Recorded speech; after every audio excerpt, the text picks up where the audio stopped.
மக்களுடன் மனதின் குரல். நாட்டு மக்களுடன் உரையாடும் மோடிஜி. 129வது மாதத்தில் தடம் பதிக்கும் பாரத பிரதமரின் மனதின் குரல். 28/12/2025 பகல் 11:30 பொதிகை தமிழ் தொலைக்காட்சி. நமோ மற்றும் சாரல் ஆப்பில் பதிவு செய்து பிரதமரோடு பேசும் வாய்ப்பை பெறுங்கள். வி ரமேஷ் வழக்கறிஞர், மத்திய சென்னை மேற்கு மாவட்டம், பாஜக. உச்சத்தை தொட்ட தங்க விலை. மீட்க முடியாத அடகு நகையை விற்பதற்கு இதுவே சரியான நேரம். இனியும் யோசிக்காதீங்க.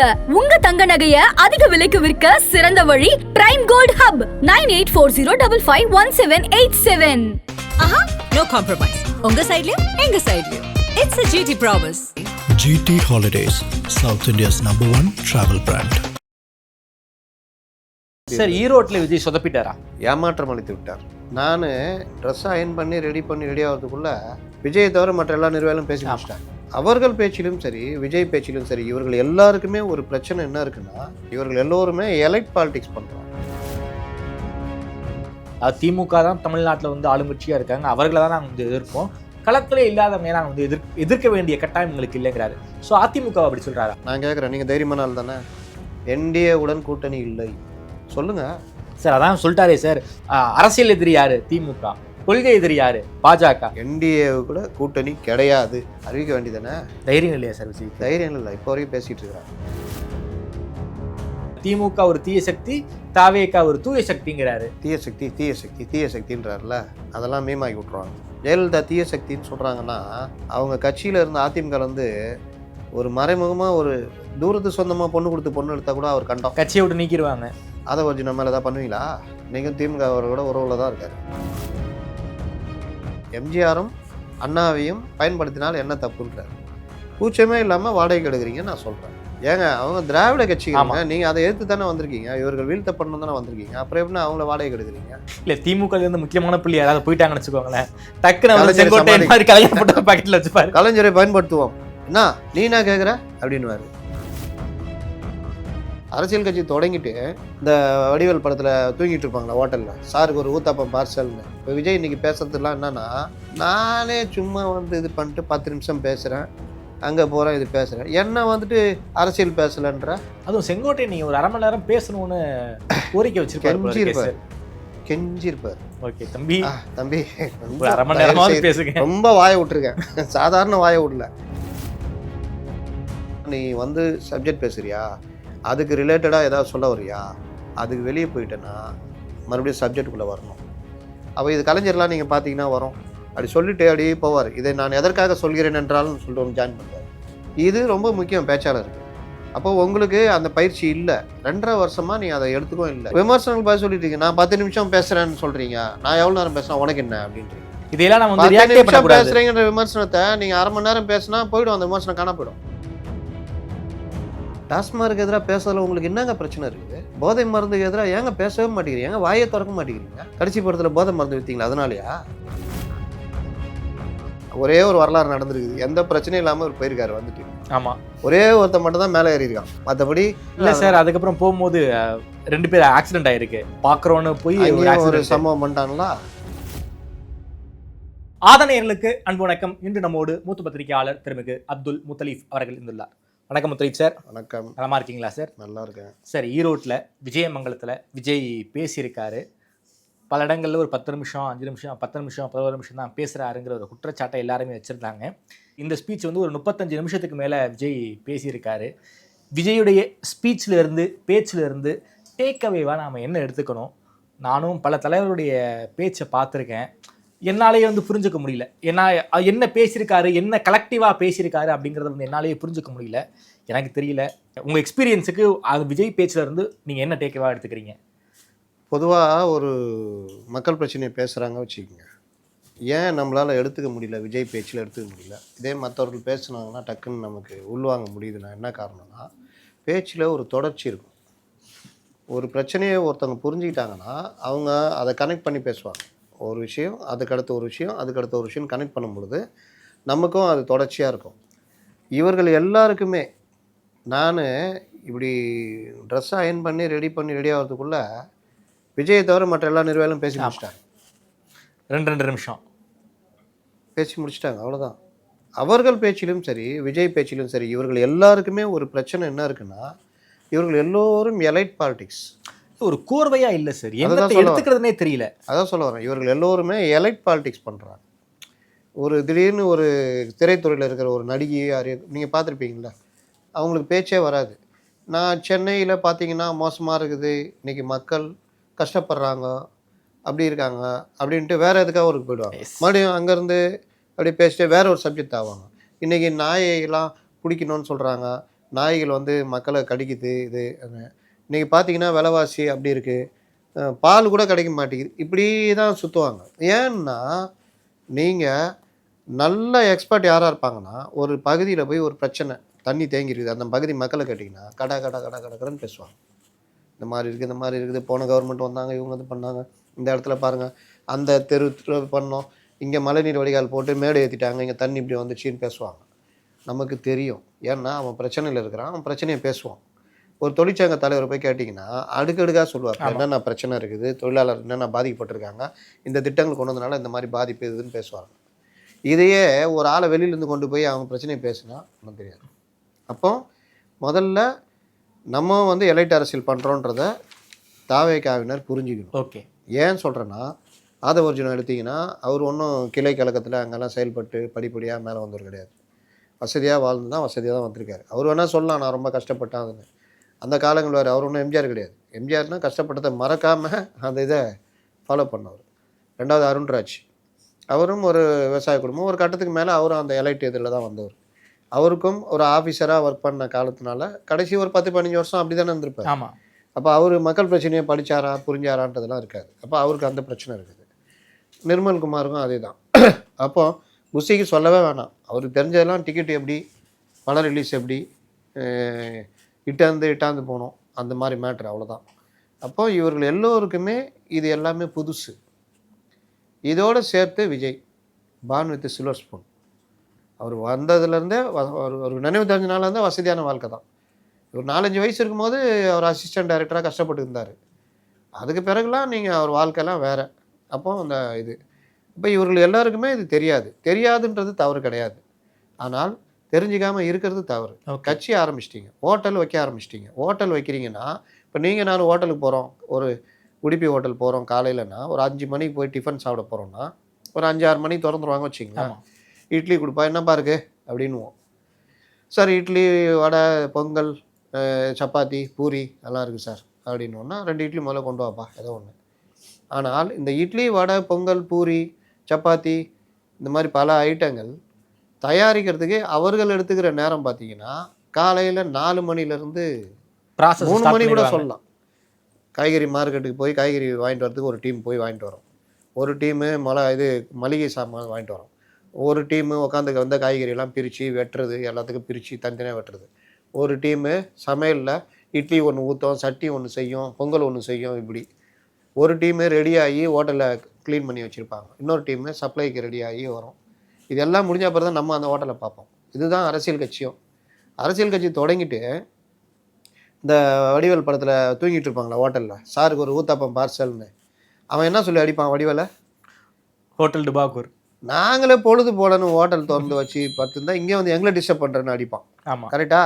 இப்போ அந்த கதை தான். இப்போ விஜய் இன்னைக்கு பேசுறதுலாம் என்னன்னா, நானே சும்மா வந்து இது பண்ணிட்டு 10 நிமிஷம் பேசுகிறேன், அங்கே போகிறேன், இது பேசுகிறேன், என்ன வந்துட்டு அரசியல் பேசலைன்ற. அதுவும் செங்கோட்டை நீங்கள் ஒரு 1/2 மணி நேரம் பேசணும்னு கோரிக்கை வச்சிருப்பாரு, கெஞ்சிருப்பார். ஓகே தம்பி, தம்பி 1/2 மணி நேரமாவது பேசுங்க. ரொம்ப வாயை விட்டுருக்கேன், சாதாரண வாயை விடல, இந்தியாவே திரும்பி பார்க்கும், ஒரு வரலாறு நிகழ போகிறதுன்னு.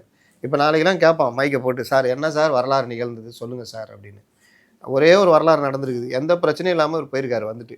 ஆமாம், ஒரே ஒருத்தன் மட்டும் தான் மேலே ஏறியிருக்கான், மற்றபடி கீழே இறங்க ஸ்பீக்கர் மேலே இல்லை சார். அதுக்கப்புறம் போகும்போது 2 பேர் ஆக்சிடென்ட் ஆகிருக்கு. போகும்போது ரிட்டர்ன் விஜய் திரும்பி கோயம்புத்தூர் போகும்போது ஒரு வண்டியில் பார்க்குறோன்னு போய் ஒரு சம்பவம் பண்ணிட்டாங்களா. அப்போ நான் சொன்ன கதை தான். நீங்கள் ஹோட்டல்னா நம்ம பார்க்குறது வெளியே கல்லால் உட்காந்துருப்பாரு, சப்ளையர் வருவார், நம்ம கேட்டதை கொடுப்பாரு, நம்ம துட்டை கொடுத்துட்டு வருவோம். ஆனால் அதுக்கு பின்னாடி இருக்கிற உழைப்பு அதிகாலை ஆரம்பித்து நடு இரவு வரைக்கும் இருக்கும், கழுவி டேபிளெல்லாம் கவுத்தி வைக்கிற வரைக்கும் இருக்கும். அரசியல் கட்சி அந்த மாதிரி தான். நம்ம பார்க்குறது தலைவர்கள் வந்து மேடையில் பேசுவாங்கன்னு, ஆனால் அதுக்கு பின்னாடி எவ்வளோ உழைப்பு, கூட்டம் போடுறது சொல்லலை நான், மக்களுடைய பிரச்சனையை பேசுறதுக்கு, சப்ஜெக்ட் எடுக்கிறதுக்கு அதுக்கான ரிசர்ச் டீமு, மக்கள் பிரச்சனைக்கு டெய்லி அறிக்கை விடுறது, அப்பப்போ வர்ற பிரச்சனைகளில் கட்சியுடைய நிலைப்பாடை பேசுறது, கட்சி ரியாக்ட் பண்ணுறது, அப்புறம் யாருக்கும் தெரியாத, மக்களுக்கே தெரியாத நியாயங்களை மக்களுக்காக எடுத்து பேசுறது, புதுசாக வர பிரச்சனைகளை பேசுறது, இந்த மாதிரி பல விஷயங்களில் நம்ம எக்ஸ்பர்ட்டாக மாறணும். ஓகே, நம்ம மாறுறோமோ இல்லையோ நம்ம டீம் வச்சுக்கணும். ஓகே. இப்போ அன்புமணி ராமதாஸ் வந்து 100% எக்ஸ்பர்ட்டாக இருக்க மாட்டார். ஆனால் அவர்கிட்ட இருக்கிற டீமு அவருக்கு ஃபீடு பண்ணோம், அதை புரிஞ்சுக்கிற தலைவராக அவர் இருப்பார். அப்போ அவர் பேச ஈஸியாக இருக்கும். ஆமாம். சீமானும் அதே மாதிரி தான், அண்ணாமலையும் அது மாதிரி தான், எடப்பாடி பழனிசாமி அது மாதிரி தான். இவர்கள் எல்லோருமே எல்லா 100% இவங்க எக்ஸ்பர்ட்னு சொல்ல முடியாது. ஆனால் இல்லை, சிஎம்மே அப்படி தானே சார்? பின்னாடி ஒரு டீம், பெரிய டீம் வேலை பார்க்குறாங்களா? பாருங்க, அவரு தனியாக எடுத்து பேசுகிறான்றவங்கள தான் நான் பேசுகிறேன். அவருக்கு அதே மாதிரி தான் ஸ்பீச் கொடுக்குறாங்க, அந்த ஸ்பீச்சில் தான் பேசுகிறார். இன்றைக்கி அவர் பேசினார்ல, என் கேரக்டரையே புரிஞ்சிக்க மாட்டேங்கிறீங்க, அந்த அளவுக்கு சிஎம் கீழே இறங்குறாரு. அதிலெல்லாம் எனக்கெல்லாம் உடன்பாடு கிடையாது. என்ன இது இருந்தாலும் கலைஞரோ மற்றவர்களோ இந்த மாதிரி இறங்க மாட்டாங்க. எனக்கு என்ன நீங்கள் எழுதி கொடுங்க, நான் வந்து என் கேரக்டரையே புரிஞ்சிக்க மாட்டேங்களா, அந்த மாதிரிலாம் பேச மாட்டாங்க. அப்போ ஒவ்வொரு விவகாரமும் நீங்கள் விஜய்கிட்ட என்ன சொல்கிறோம், இந்த சினிமா வசனம் பேசுகிறீங்க, இது பண்ணுறீங்க, அவருக்கு போட்டியாக தலைவரை நீங்களும் இந்த மாதிரி பேசுங்க தலைவர்னா எப்படிங்க? அதனால் அதை விட்டுருங்க. நான் சொல்ல வர்றது மக்கள் பிரச்சனையை நுணுக்கமாக பேசுறது. இவரும் பேசிகிட்டு இருந்தார். ஓகே. எதிர்க்கட்சி தலைவராக இருக்கிற வரையும் கடுமையாக பேசியிருந்தார். ஒரு பெரிய எதிர்க்கட்சினா திமுக தான் அப்படின்ற அளவுக்கு இவர் இருந்தார். இப்போ வந்து அவர் ஆளுங்கட்சி ஆனதுனால அவர் வந்து பல விஷயங்களில் கவனமே செலுத்த மாட்டேங்கிறார். இல்லாட்டி மெட்ரோ ரயில் போனதுக்கெல்லாம் இவர் வந்து அதிகாரிகளை பிடிச்சி ஏறுன்னு ஏறி இருக்கணும். ஆனால் மத்திய அரசு வஞ்சிக்கிறதுன்னு பேசுகிறார். அதனால் அதை விட்டுருங்க. இப்போ நம்ம சொல்ல வர்றது, ஒரு அரசியல் கட்சி தலைவர்னால் இவ்வளோ விஷயங்கள் உட்காரணும். இப்போ எடப்பாடி போகிறாரு, இந்த மாவட்டத்துக்கு போய் பேச போகிறாருன்னா, நீங்கள் எடப்பாடி கடைசி 6 மாதத்தில் பயங்கரமாக ஸ்கோர் பண்ணதுக்கு காரணம் அவருடைய ஸ்பீச். ஆமாம், கரெக்டாக அந்த அளவுக்கு கேள்விகள் இது. இவங்க அடித்ததை கூட திருப்பி அடித்தார். பஸ்ஸு புதுசாக கிளம்புறாங்க, பச்சை பஸ்ஸுன்னு. ஆமாப்பா, நான் பஸ்ஸில் தான்ப்பா போவேன், நான் விவசாயி பையன்பா, உங்கள் அப்பா கோடீஸ்வரர், நீங்கள் ஃப்ளைட்டில் போவீங்கன்னு அப்படியே திருப்பி அடித்தார். இந்த மாதிரி அடிக்கிறதுலாம் இது வந்து அடிச்சுன்னா அதுலேயே நிற்கல, பிரச்சனையை பேச போயிட்டார். இப்போ விஜய் வந்து பிரச்சனையை தான் பேசணும். 35 நிமிஷத்தில் அவர் என்ன பண்ணுறாருன்னா, நீங்கள் கேட்டிங்களே எதுவுமே மனசில் நிற்கலன்னு. ஏன்னா ஒரு சப்ஜெக்ட் வந்துட்டே இருக்கும்போது ஜம்ப் ஆகுறாரு இன்னொரு சப்ஜெக்ட்டுக்கு. அப்புறம் என்ன பண்ணுறாரு, அவர் மேலே வர விமர்சனத்துக்கு பதில் சொல்கிறார். அப்போ அது ஒரு கோர்வையே இல்லை. நீங்கள் வந்து புதுசாக போய் ஒருத்தரை மேடை ஏற்றும் போது இந்த ஸ்டூடெண்ட்டுங்கெல்லாம் அந்த ஸ்கூலு பேச்சு போட்டி இதில் பேச்சு போட்டு பேசும்போது அவங்க கூட தயாரித்து வச்சுட்டு ஒப்பிப்பான். நான் சொல்ல வரது அது கூட கிடையாது. புதுசாக ஒருத்தர் சும்மா அப்படி போயிட்டு கொஞ்சம் ஓரளவு தயாரிப்போட பேசுகிறாருன்னா, ஒரு மேட்ரு பேசிகிட்டு இருக்கும்போதே எங்கேயோ போவார். நாங்கள்லாம் ஆரம்ப காலத்தில் பேசும்பொழுது சொல்லுவாங்க, ஒன்று ஆரம்பிப்போம், வேறு எங்கேயோ போவோம், அப்புறம் அப்படி எப்படி போயிடுவோம், சப்ஜெக்டை விட்டு வெளியே போயிடுவோம். அப்போ எங்களுக்கு இருக்கிற கட்சி தலைவர் சொல்லுவாங்கன்னா, திக்கு தெரியாத காட்டிலா அப்படின்வாங்க. அதுக்கப்புறம் கூப்பிட்டு என்ன சொன்னதுன்னா, நீ வந்து சப்ஜெக்ட் பேசுகிறியா, அதுக்கு ரிலேட்டடாக ஏதாவது சொல்ல வரியா, அதுக்கு வெளியே போயிட்டேன்னா மறுபடியும் சப்ஜெக்டுக்குள்ளே வரணும், வந்து போனால் தான் அந்த இது மக்கள்கிட்ட போய் சேரும். நீ இப்போ டி நகர் போகிறேன்னா, இப்போ எக்மோர்லேருந்து போகிறேன்னா ஸ்டெல்லிங் ரோடு வந்து அது வந்து வரணும். நீ வாட்டில் நேரம் அடையாறு போயிட்டு அங்கேருந்து கோவலம் போயிட்டே வச்சுக்கா, மறுபடியும் எங்கே டி நகர் வர்றது, இந்த வேலைலாம் பண்ணக்கூடாதுன்னு வாங்க. அப்போ இது கலைஞர்லாம் நீங்கள் பார்த்தீங்கன்னா வரும், அப்படி சொல்லிட்டு அப்படியே போவார். இதை நான் எதற்காக சொல்கிறேன் என்றாலும் சொல்லிட்டு ஒன்று ஜாயின் பண்ணுவார். இது ரொம்ப முக்கியம் பேச்சாளருக்கு. அப்போ உங்களுக்கு அந்த பயிற்சி இல்லை, 2.5 வருஷமாக நீங்கள் அதை எடுத்துக்கவும் இல்லை. இப்போ அந்த விமர்சனமாக மாறும்பொழுது இப்போது என்ன பண்ணுறீங்கன்னா, இந்த சப்ஜெக்டில் படிக்கிறீங்க, படிக்கிறதை பற்றி யாரும் உங்களை கேள்வியே கேட்கல. ஏன்னா இப்போ துணை முதல்வரும் படிக்க தான் செய்கிறாரு, முதல்வரும் எல்லாம் அந்த பிரதமரே படிக்க தான் செய்கிறாரு. அந்த இது ப்ராம்ப்டர் வச்சுருப்பாங்க, பார்க்குறதுக்கு பேசுகிற மாதிரி தெரியும், அது ஓகே. சிலர் வந்து எக்ஸ்பர்ட்டாக இருப்பாங்க, பேசுவாங்க. அப்போ நீங்கள் படிக்கிறீங்கன்னா கூட படிங்க, சப்ஜெக்ட் வேணும்ல அதில், அதுலேயே நீங்கள் தாவுறீங்க. 2வது நீங்கள் எதுக்குள்ளே போய் மாட்டிக்கிறீங்கன்னா, நீங்கள் மாட்டுறீங்களோ இல்லை உங்களுக்கு எழுதி கொடுக்குறவங்க மாட்டிக்கிறாங்களோ தெரில, பதில் சொல்லிக்கிட்டு இருக்கிறீங்க. விமர்சனங்களுக்கு பதில் சொல்லிட்டு இருக்கீங்க. நான் 10 நிமிஷம் பேசுகிறேன்னு சொல்கிறீங்க, நான் எவ்வளோ நேரம் பேசுகிறேன் உனக்கு என்ன அப்படின்றீங்க. இதெல்லாம் வந்து இது கிடையாது. இதெல்லாம் நம்ம 10 நிமிஷம் பேசுகிறீங்கன்ற விமர்சனத்தை நீங்கள் அரை மணி நேரம் பேசினா போய்டும், அந்த விமர்சனம் காண போயிடும். எடப்பாடி என்னையா, ஆனால் உனக்கு சேலத்தில் போய் உட்காந்துக்கிறாரு, பேசவே மாட்டேங்கிறாரு. என்னை சேலத்தில் உட்காந்துட்டேன்னு சொல்லிட்டு இருக்கிறீங்க, நான் செயல்படவில்லை என்று சொல்கிறீர்கள், நான் எப்படி இருந்தாலும் உனக்கு என்ன அப்படின்னு அவர் பேசலை. அவர் அடுத்தது பேச ஆரம்பிச்சிட்டாரு.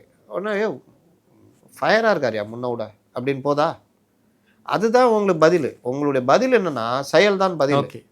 ஆனால் இவர் இந்த மாதிரி சொல்லிக்கிட்டு ஜம்ப் அடிக்கிறதுனால என்ன ஆகுதுன்னா, நம்ம மனசில் அவர் பேச நிற்க. ஓகே சார், அதே போல் வந்து அதாவது களத்தில் இல்லாதவர்களை நாங்கள் எதிர்க்கணுங்கிற அவசியம் கிடையாது.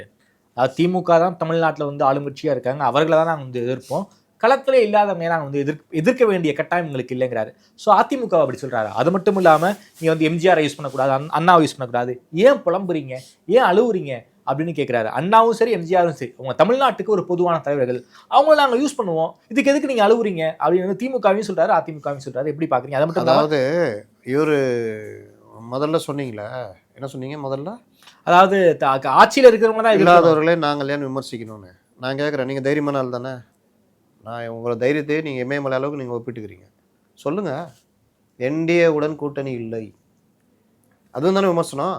சார் அதான் சொல்லிட்டாரே சார், அரசியல் எதிரி யாரு திமுக, கொள்கை எதிரி யாரு பாஜக அப்படின்னு அங்கேயே அந்த கொள்கை தெளிவு வந்து அங்கேயே சொல்றாருல, தொண்டர்களை சொல்ல வைக்கிறாருல. இந்த தெளிவு உங்களுக்கு இருக்குல்ல, இந்த தெளிவு உங்களுக்கு இருக்கிறது எனக்கே வந்து ரொம்ப சாட்டிஸ்ஃபையா இருக்குன்னு விஜய் சொல்றாருல. பாஜக எதிர்ப்புல விஜய் உறுதியா தான் இருக்காரு. கொள்கை எதிரி அரசியல் எதிரின்னு சொல்றோம்ல, நாளைக்கு கூட்டணி கூட இதை மாத்திக்கலாம். அது முதலில் வீழ்த்தப்பட வேண்டியது அரசியல் எதிரி. அதனால் கொள்கை எதிரியோடு கைகோர்ப்பதில் தப்பில்லை. கலைஞரை கைகோர்த்திருக்கிறார், ஜெயலலிதா கைகோர்த்திருக்கிறார்கள். அவர்களுடைய ஒரே நோக்கம் அப்போ திமுக வீழ்த்துவதாக தான் இருந்தது. நாங்களும் இன்றைக்கி அந்த காரியத்தை பண்ணுறோம். நாங்கள் எந்த நாளும் அவர்களோட கொள்கை முரண்பாட்டில் இருக்கிறோம்.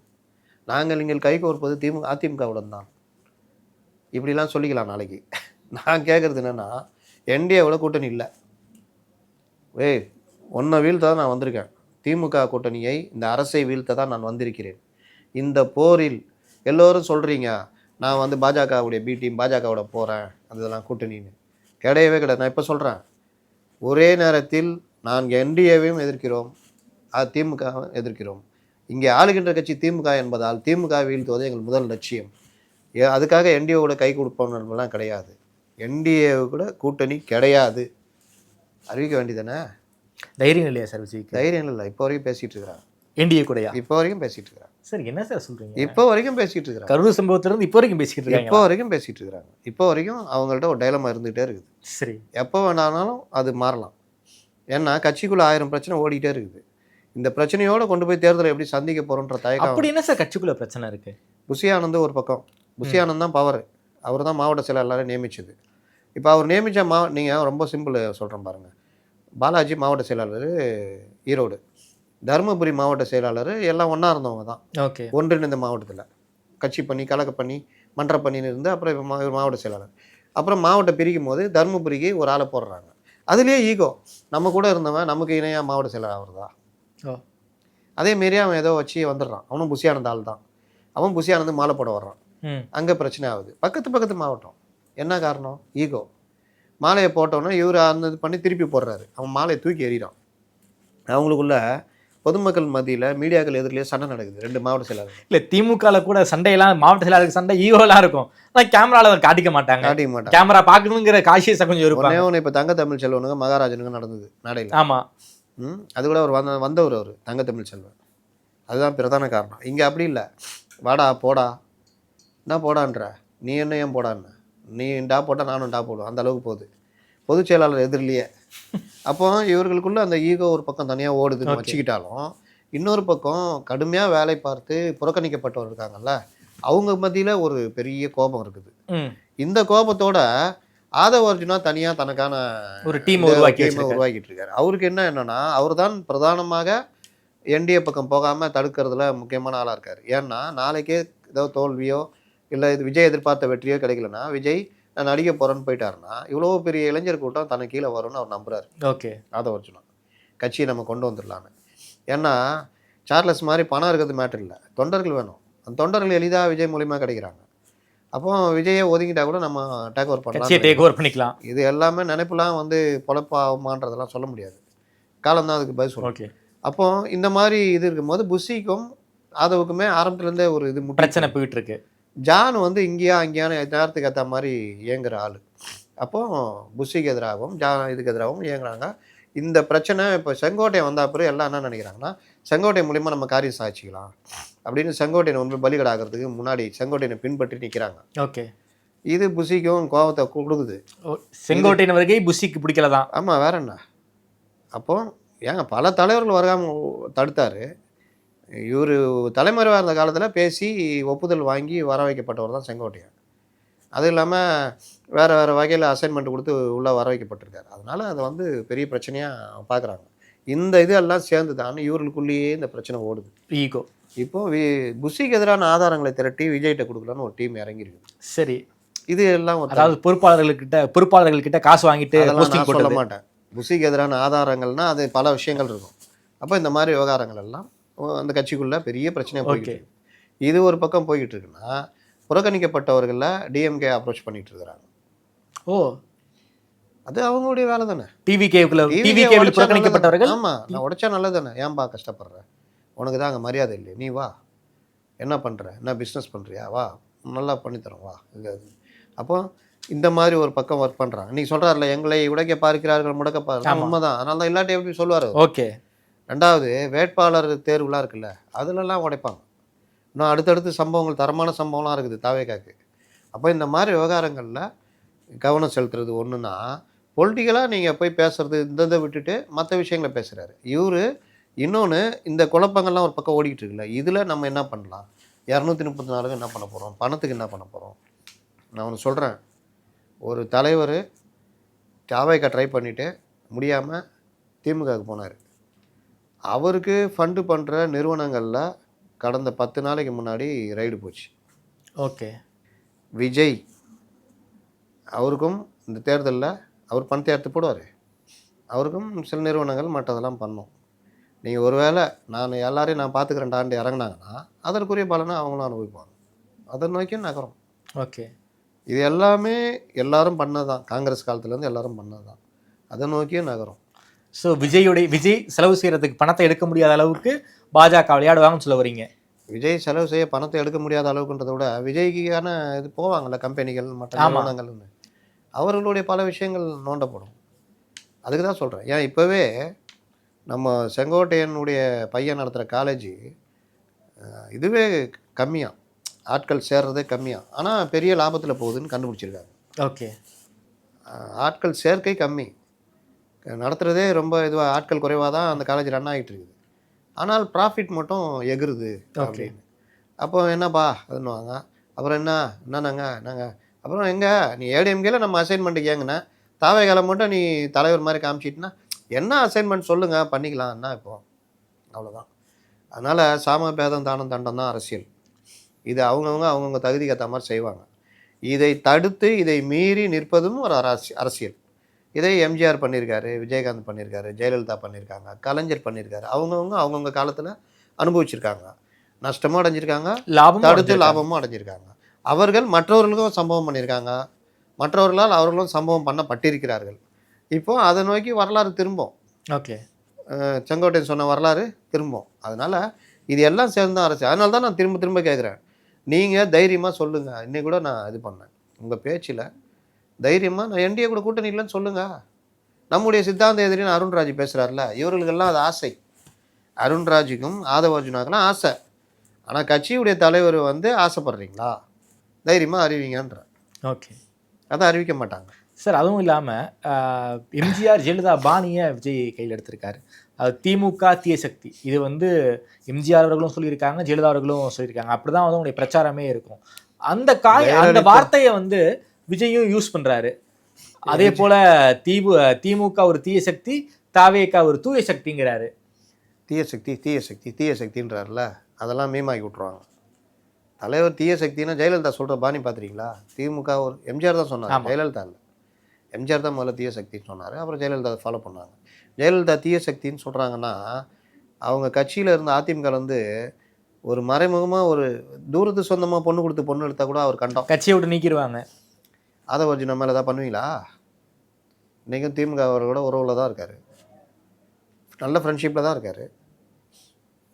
விஜய் நடவடிக்கை எடுப்பாரா சொல்லுங்கள்? அதனால் பேச்சு மட்டும் போதாது, செயல் ரொம்ப முக்கியம். அதே மாதிரி இவர் எம்ஜிஆர் ஜெயலலிதா பயன்படுத்தினா என்ன தப்புன்னு கேட்குறாரு. ஆமாம், கூச்சமே இல்லாமல் வாடகை எடுக்கிறீங்கன்றேன் நான். இல்லை, ஜெயலலிதா கூட யூஸ் பண்ணல, அண்ணாவையும். எம்ஜிஆர் சார் அண்ணா சொல்ல, ஜெயலலிதா சொல்ல, எம்ஜிஆரும் அண்ணாவையும் பயன்படுத்தினால் என்ன தப்புன்றாரு.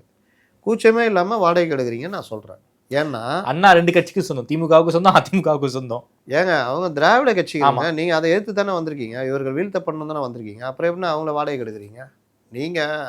இது இவர் பூசா நடுவில் கொண்டு வந்தார் 67க்கு பிறகு, அண்ணாவுக்கு நல்லா இருந்தது அப்படி இப்படின்னு விட்டுனாங்க. இவங்க தான் ரிப்ளிகா தானே, டிஎம்கேயோட ரிப்ளிகா தானே.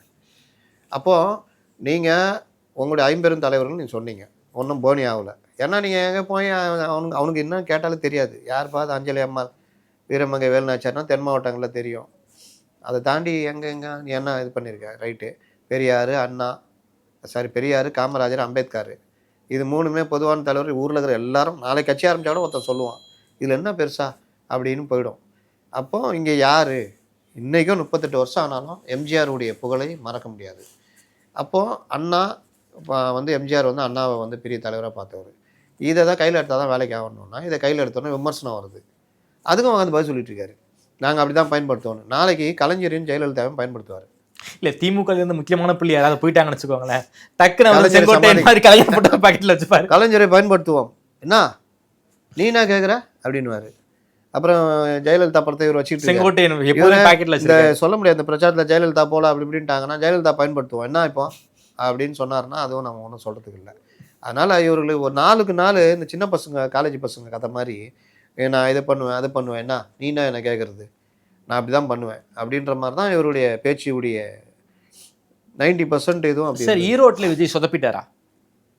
ஏமாற்றம் அளித்து விட்டார். அரை மணி நேரம் பேசுகிறாருல்ல, அந்த அரை மணி நேரமாக எழுதி கொடுத்ததை படிக்கிறாரு தானே வச்சுக்கோங்க. அந்த காளிங்கராயன் பற்றி சொல்கிறாரு, பாம்பு கதையெல்லாம், பாம்பு கதைலாம். ஆக்சுவலாக பாம்பு போன்ற வளைவில் தான் அவர் அதை அமைச்சார். ஓகே. ஆக்சுவலாக அது என்னென்னா தண்ணியுடைய தன்மை இப்படி தான் போவோம், பள்ளத்தை நோக்கி தான் பாயும். அந்த மாவட்டத்துடைய நிலைமை என்னென்னா இப்படி செங்குத்து. அப்போ அவர் என்ன பண்ணுறாருன்னா அதை பாம்பு போல் வளைச்சி தான் அதை கொண்டு வந்து எல்லா பகுதிக்கும் கொண்டு வரதுக்கான ஏற்பாடு பண்ணுறாரு.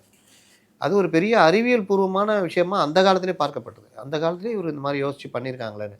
இப்போ கல்லணை இருக்குது, இன்றைக்கும் பார்த்தீங்கன்னா அது எவ்வளோ இதை சந்திச்சிச்சு. அது அணையே கிடையாது, தண்ணியை வந்து பிரித்து அனுப்புவோம். அந்த முக்கம்புல அந்த இதில் டெல்டாவில் அந்த இதில் இருக்கிறது. அப்போ அது இன்னை வரைக்கும் அந்த தடுப்பணை அந்த அளவுக்கு ஒரு இதுவாக இருக்குது.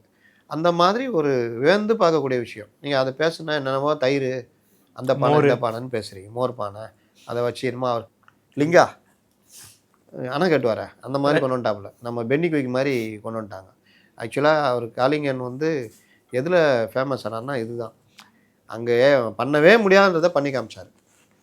அவங்க டீம்லாம் பண்ணிச்சு. அதனால தான் அவரை வந்து அந்த மக்கள் மறக்கலை. இது வந்து அவர்களுக்கு பாவம் ரிசர்ச் டீமுக்கு தெரிஞ்சுக்குமோ தெரியலையோ எனக்கு தெரியல. நடுவில் அது ஒன்று. அப்புறம் அத்திக்கடவு அவினாசின்னாப்பில் அதான் முடிச்சு போத இப்போ என்ன அதில்ன்னு கேட்குறதுனா உடனே அதை இன்னும் கொஞ்சம் நல்லா விரிவுபடுத்தணும், ஏதோ ஒன்று சொல்லணும் அப்படின்றதுக்கு இது பண்ணுறாரு.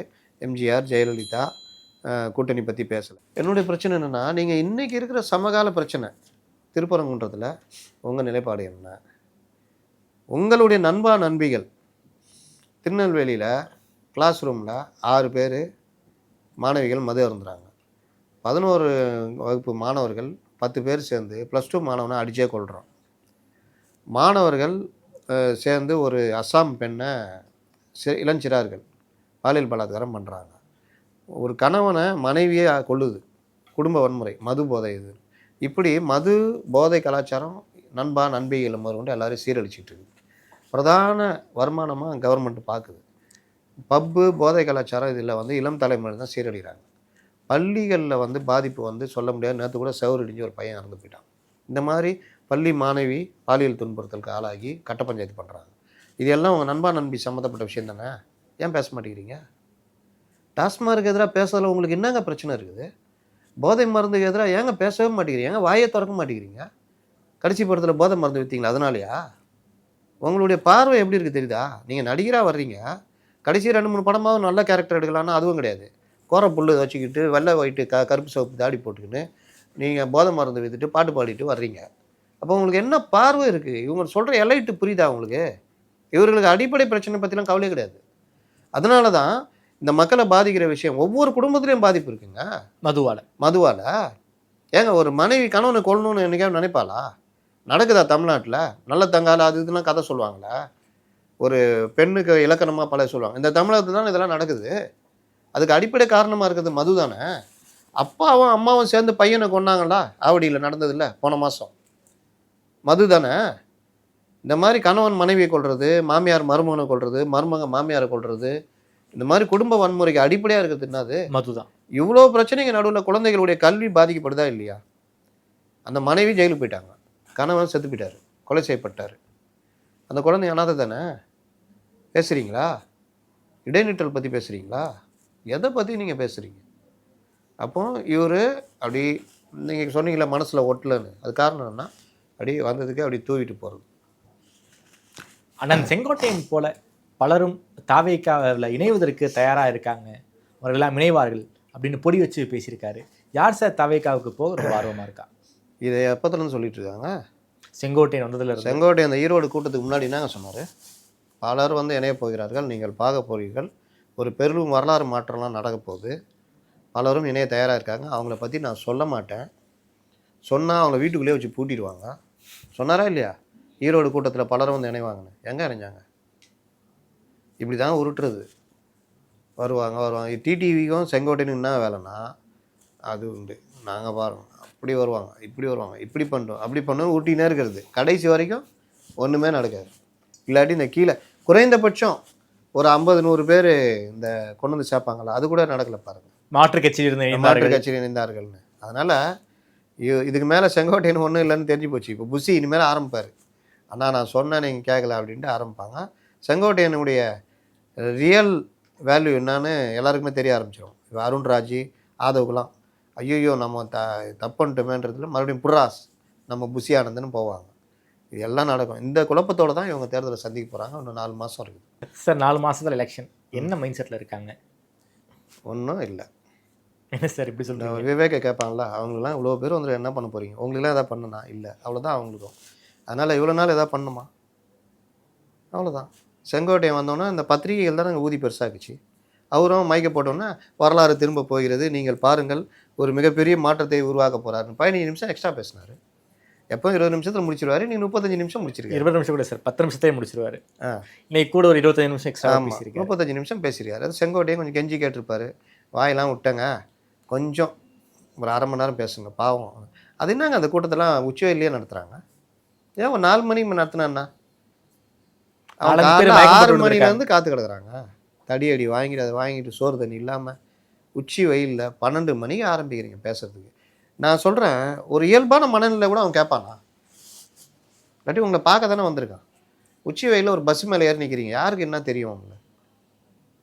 என்னத்த இவங்க இன்னும் பாருங்கள், அதே மனநிலை தான் இருக்காங்க. வெயிலில் வாட வைக்கணும், காலையிலேருந்து காய வைக்கணும், இதுதான். இங்கே வந்து காலைல காத்துக்கிட்டுறான், அவர் அப்போ தான் அங்கேருந்து கிளம்புறாரு. ஆமாம், 10:30 மணிக்கு பேச போகிறாருன்னா 10:30க்காவது 11 மணிக்காவது மேலே ஏறணும்ல. இப்போ எம்ஜிஆர் எல்லாம் இவங்க ஒப்பிடுறாங்க. எம்ஜிஆர் ஊராக பேசிட்டு அங்கே வந்து சேர்த்துக்கு லேட் ஆகும். அவர் தன்னையும் வருத்திக்கிட்டார். சாதாரண வாகனம், அது கேர ஒன்றும் கிடையாது. காலை கடனில் பல இடங்களில் நின்றுட்டு வயலில் இந்த மாதிரி இது பண்ணிட்டு தான் வருவாங்க. அந்த காலத்தில் என்ன இருக்கும், ஒரு சுடி பேக்கர் வண்டியை வச்சு தான் சுற்றி இருந்தார் ஊராக எம்ஜிஆர். அதனால் இது வந்து இவர்கள் எல்லா வசதியும் இருந்தும் இன்னும் அந்த எலைட் அரசியல் தான் பண்ணிக்கிட்டு இருக்கிறாங்க. நான் வந்து இது பண்ணேன், நான் அதை சொன்னேன், வீடு எல்லோருக்கும் தர வேண்டும் என்று சொன்னேன். அதாவது காஞ்சிபுரத்தில் பேசினவங்க நீங்கள் எல்லாரும் தப்பாக புரிஞ்சுக்கிட்டீங்க. ரைட், எல்லாம் சொல்கிறீங்க பதில். கார் பைக்கு தரேன்னீங்களா, அதை பற்றி ஏன் பேச மாட்டேங்கிறீங்க? அதையும் சொல்லணும்ல. பைக்கு நிச்சயம், கார் லட்சியம்லாம் சொன்னீங்கல்ல, அதை பற்றியும் சொல்லணும்ல. அதுவும் தானே கிண்டல் அடிக்கப்பட்டது, பிரதானமாக கிண்டல் அடிக்கப்பட்டது அதுதானே. அதுதான் நிலமை. அதனால் பெரும் அதாவது புஷி தான் அப்படின்னு காமிச்சிட்டு இருந்தது இவ்வளோ நாள். செங்கோட்டையன் வந்துட்டாருங்க வேறு லெவலு அப்படின்னு காமிச்சு மீண்டும் ஒரு ஏமாற்றத்தை கொடுத்துருக்கிறது இந்த இது. ஏன்னா நானே போட்டிருந்தேன், மது போதை இந்த மாதிரி விஷயங்களுக்கு எதிராக, வலைவாசி உயருக்கு எதிராக, நவீன லேட்டஸ்ட்டு சம்பவங்களுக்கு எதிராக பேசுங்க அப்படின்னா எதுவுமே பேசலை. கூட்டணி பற்றி சொல்லுங்கள், ஏன்னா இவர் தானே சொல்ல முடியும், வேறு யார் சொன்னாலும் அது ஆகாது. என்டிஏ கூட கூட்டணி இல்லைன்னு சொல்லிட்டுங்க, வேலை முடிஞ்சிடுங்க. அவன் வேலையை பார்த்துட்டு போயிடுவான், என்டிஏவே அவங்க வேலையை பார்த்துட்டு போயிடுவாங்க. கூட்டணி இல்லைன்ட்டு இன்னை வரைக்கும் டைலமாவில் வச்சுருக்கீங்க. நீங்கள் இருக்கீங்கன்ற நான், நீங்கள் என்டிஏ கூட கூட்டணி சேர்கிறதுக்கு மறைமுகமாக ஒரு இது போய்கிட்டு தான் இருக்கிறீங்க அப்படின்னு நான் சொல்கிறேன்.